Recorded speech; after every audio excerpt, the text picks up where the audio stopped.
And we're back, as promised. You can count on it. Say we're going to be here, we're here. Rush Limbaugh, the EIB Network. I'm America's real anchorman. And no question about that anymore. America's truth detector, America's doctor of democracy, and general all-round good guy. Harmless, lovable little fuzzball.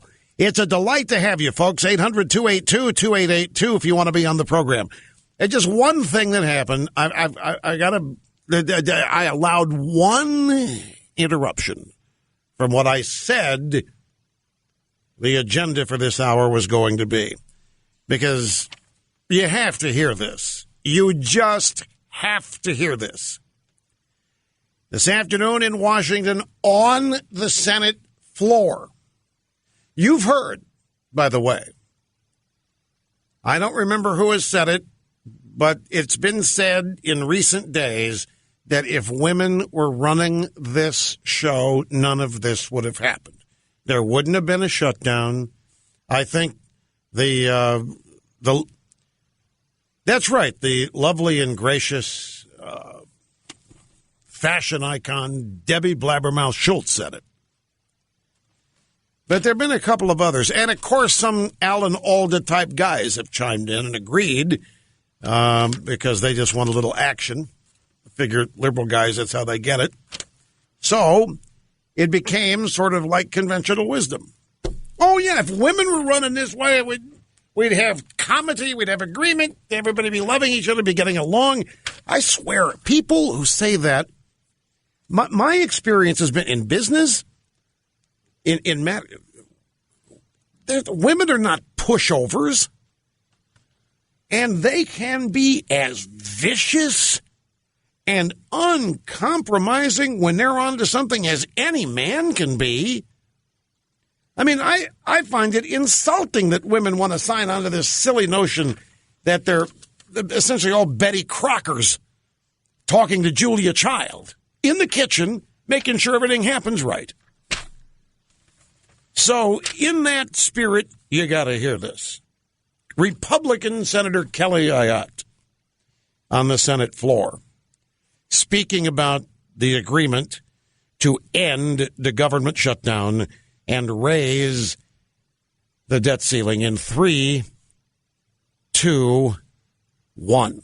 My children just turned 6 and 9 years old during this whole crisis situation. And my daughter Kate asked me, Mom, why can't you just get the government open? What's wrong? Well, why can't you get this solved?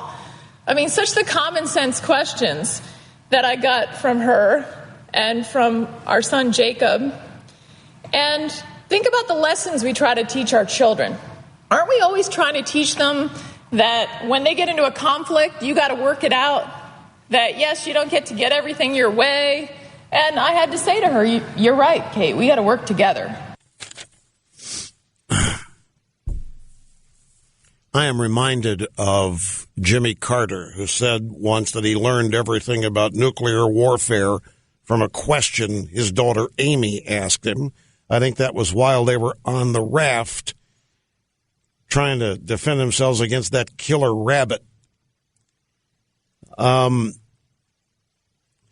keep in mind, Bill Clinton is just quoted today in the Politico as saying conflict is great for politics. Conflict equals passion. Conflict equals drama. Conflict turns out the base.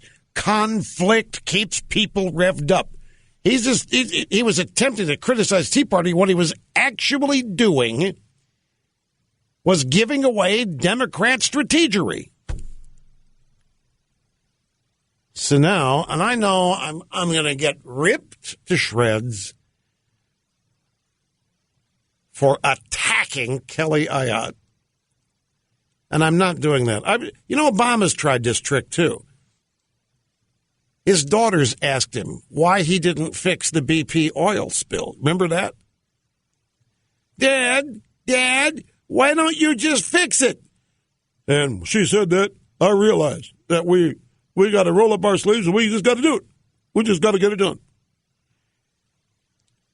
Yeah, that's what it was. Can't you just plug the hole, Dad? I mean, there's a leak, right? Oil's coming out of the hole. Can't you just plug the hole, Dad? And I realized that's what we had to do. We had to go plug the hole. And out of the mouth of babes comes all this wisdom. And aren't we always teaching them about conflict resolution? You know who's being taught conflict resolution? Republicans. Mom, why can't you just get the government open? What's wrong? Why can't you get this solved? And instead of telling her daughter, well, Kate, because the Democrats don't really want the government open. Instead of taking the opportunity, I shouldn't speak, not my kid. I'm not raising the child. I'll back away. I just wanted you to hear it.